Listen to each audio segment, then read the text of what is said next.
তো স্নেহের 2026 সালের নতুন বছরের ক্লাস 6-এর ছাত্রছাত্রী বন্ধুরা, আশা করি তোমরা সবাই ভালো আছো।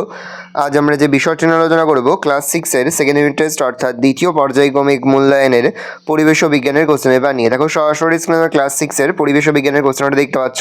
ফুল মার্কস তোমাদের রয়েছে 50, সময় তোমাদের রয়েছে 1 ঘন্টা 30 মিনিট। একে দাগে রয়েছে সঠিক উত্তর নির্বাচন করো যে কোনো 10টি প্রশ্নে, মানে 1 করে 1 × 10 = 10। চুনাপাথর একটি আগ্নেয় শিলা, পাললিক শিলা, পরিবর্তিত শিলা, কদম্ব শিলা উদাহরণ। পাললিক শিলার উদাহরণ: কয়লা থেকে প্রাপ্ত একটি তরল হলো ন্যাপথা, প্রোপিলিন, আলকাত্রা, চিনি। আলকাত্রা। এসআইতে তাপমাত্রার একক হলো কেলভিন। কোন শক্তি উৎপন্নে সূর্যের ভূমিকা নেই? পারমাণবিক শক্তি। বলের এসআই একক হলো নিউটন। প্রমাণ: বায়ুমণ্ডলীয় চাপের মান 76 সেমি পারস্তম্ভ। একজন প্রাপ্তবয়স্ক পুরুষের দেহে মোট হাড়ের সংখ্যা 206টি।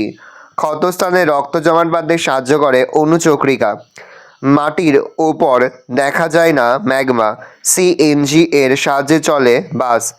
গাছের দেহে সঞ্চিত থাকে রাসায়নিক শক্তি। জীবাণু ধ্বংসকারী একটি পদার্থ হলো লাইসোজোম। রোগ প্রতিরোধকারী উপাদান মূলত প্রোটিন দিয়ে তৈরি। শূন্যস্থান পূরণ করো। জমাট বাঁধা ড্যাশ হলো আগ্নেয় শিলা, লাভা। ভর পরিমাপ করার ড্যাশ যন্ত্রের সাথে স্প্রিং তোলা। কার্য করার সামর্থ্যকে ড্যাশ বলে শক্তি। পৃথিবীতে শক্তির প্রধান উৎস হলো সূর্য। যে সকল বস্তুর ড্যাশ আছে তারা প্রয়োগ করতে পারে। ওজন। মানুষের প্রধান শ্বাসঙ্গটি হলো ফুসফুস। ড্যাশ পরিবর্তিত হয়ে স্লেট তৈরি হয়। সেল।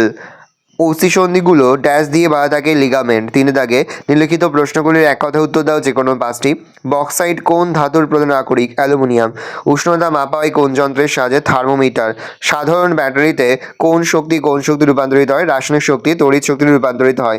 কোন যন্ত্রের সাহায্যে বায়ুর চাপ মাপা হয়? ব্যারোমিটার যন্ত্রের সাহায্যে বায়ুর চাপ মাপা হয়। একজন সুস্থ সবল প্রাপ্তবয়স্ক মানুষের হৃদস্পন্দনের হার কত?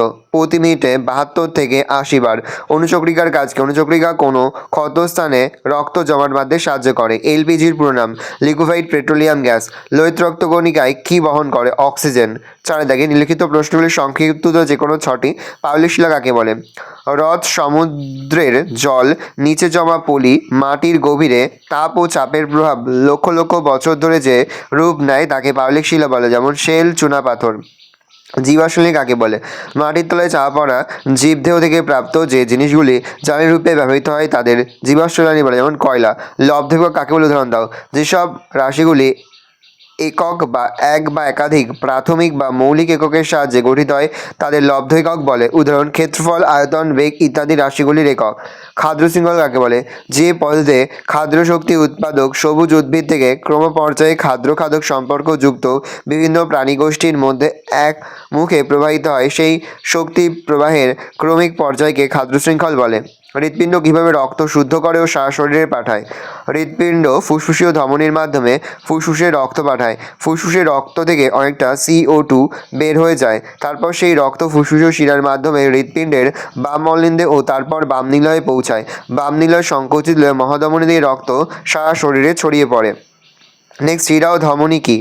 যে রক্তবাহের মাধ্যমে রক্ত শরীরের বিভিন্ন অংশ থেকে হৃৎপিণ্ডে ফেরত আসে তাকে শিরা বলে। ধমনী। যে রক্তবাহের মাধ্যমে রক্ত হৃৎপিণ্ড থেকে শরীরের বিভিন্ন অংশে ছড়িয়ে পড়ে তাকে ধমনী বলে। নেক্সট, লোহিত রক্তকণিকার কাজ কি? লাল রঙের, চোখে দেখা যায় না এমন কণার নাম হলো লোহিত রক্তকণিকা। এরা প্রধানত ফুসফুসের কাছ থেকে অক্সিজেন নিয়ে পৌঁছে দেয় শরীরের আনাচে কোনাচে প্রায় সব জায়গায়। বল এবং সকেট সন্ধি কাকে বলে? বল এবং সকেট সন্ধি এই ধরনের সন্ধি দেখা যায় কাঁধে ও কোমরে। যেমন কোমরের অস্থিসন্ধিতে পায়ের ওপরের হাড় বা ফিমার ওপর দিকটা একটা গোলক বা বলের মতো, সেই অংশটা শ্রেণীচক্রের দুপাশে গাছের কোটরের মতো অংশে ঢুকে পড়ে। ফলে কোমর থেকে পায়ের বিচলন সামনে পিছনে ডানে বাঁয়ে সব দিকে হয়, এমনকি তা অনেকটা চরকির মতো ঘন সম্ভব হয়। নবীকরণযোগ্য শক্তির উৎস কাকে বলে? যে শক্তির উৎসগুলো সহজে শেষ হয় না ও যাদের থেকে বহুকাল ধরে শক্তি পাওয়া সম্ভব হয় তাদের নবীকরণযোগ্য শক্তির উৎস বলে, যেমন সূর্যের আলো, বায়ু। 5 দাগে যে কোনো একটি প্রশ্ন উত্তর দাও যে প্রশ্নের মান রয়েছে 3 করে 3 × 6 = 18। সরি, এখানে যে কোনো 6টি প্রশ্ন উত্তরে প্রশ্নের মান রয়েছে 3 করে 3 × 6 = 18। প্রথম, ক্ষাদ্র পিরামিড কাকে বলে? পারমাণবিক শক্তি কাকে বলে? উদাহরণ দাও। ক্ষাদ্র শৃঙ্খলের বিভিন্ন ট্রফিক লেভেল বা পুষ্টি স্তরগুলিকে ক্রমিক পর্যায়ে সাজিয়ে কাল্পনিক রেখা দ্বারা যোগ করলে যে পিরামিডাকৃতি গঠিত হয় তাকে ক্ষাদ্র পিরামিড বলে। বিভিন্ন তেজস্ক্রিয় বা ভারী মৌলের পরমাণু কেন্দ্রকে বিভাজন ঘটালে কিংবা একাধিক হালকা পরমাণুর নিউক্লিয়াসকে সংযুক্ত করলে যে প্রবল শক্তি পাওয়া যায় তাকে পারমাণবিক শক্তি বলে। উদাহরণ, সূর্যের শক্তির উৎস হলো নিউক্লিয় বা পারমাণবিক শক্তি। নেক্সট, বার্নৌলির নীতিটি লেখো। বায়ুমণ্ডলীয় চাপ কাকে বলে? তরল বা গ্যাসের প্রবাহের বেগ যেখানে বেশি সেখানে চাপ কম এবং যেখানে প্রবাহের বেগ কম সেখানে তরল বা গ্যাসের চাপ বেশি। কোনো বিন্দুর চারপাশে একক ক্ষেত্রফলের উপর বায়ুমণ্ডল লম্বভাবে যে বল প্রয়োগ করে তাকে বায়ুমণ্ডলীয় চাপ বলে। বায়ুর ওজনের জন্য এই বল প্রযুক্ত হয়। বায়ুমণ্ডলীয় চাপ প্রতি একক ক্ষেত্রফলের বায়ুমণ্ডল দ্বারা প্রযুক্ত বল প্রতি একক ক্ষেত্রফলের বায়ুমণ্ডলের ওজন।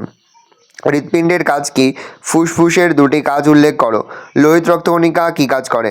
হৃৎপিণ্ড নিরবিচ্ছিন্ন স্পন্দন অর্থাৎ সিস্টোল ও ডায়াস্টোলের মাধ্যমে ছন্দবদ্ধ গতিতে সমগ্র দেহে রক্ত প্রবাহিত করে বা পরিবাহিত করে। ফুসফুসের কাজ, বাতাস থেকে অক্সিজেনকে রক্তে পৌঁছে দেয়। শরীরে তৈরি হওয়া কার্বন ডাই অক্সাইড রক্ত থেকে টেনে শরীর থেকে বের করে দেয়। প্যারাচেঞ্জ করলে লোহিত রক্তকণিকা ফুসফুসের কাছ থেকে অক্সিজেনকে শরীরের বিভিন্ন স্থানে পৌঁছে দেয়। নেক্সট, ক্ষাদ্রের রাসায়নিক শক্তি কাকে বলে? রাসায়নিক পরিবর্তনের অণুর গঠন বদলে যায়।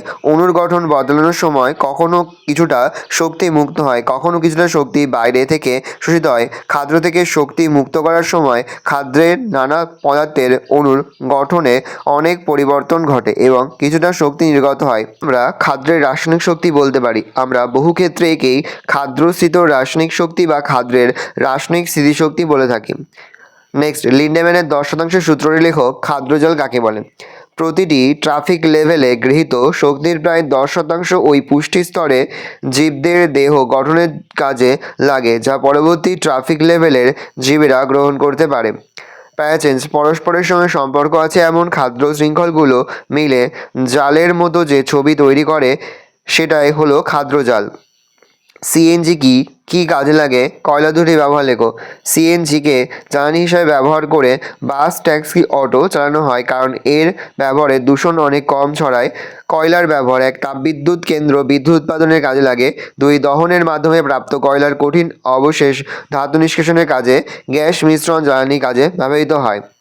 একক বলতে কী বোঝো? ভালো স্বাস্থ্যের লক্ষণগুলো কী কী? কোনো রাশিকে মাপতে সেই রাশির একটা সুবিধাজনক অংশকে আন্তর্জাতিকভাবে প্রমাণ ধরে নেওয়া হয়।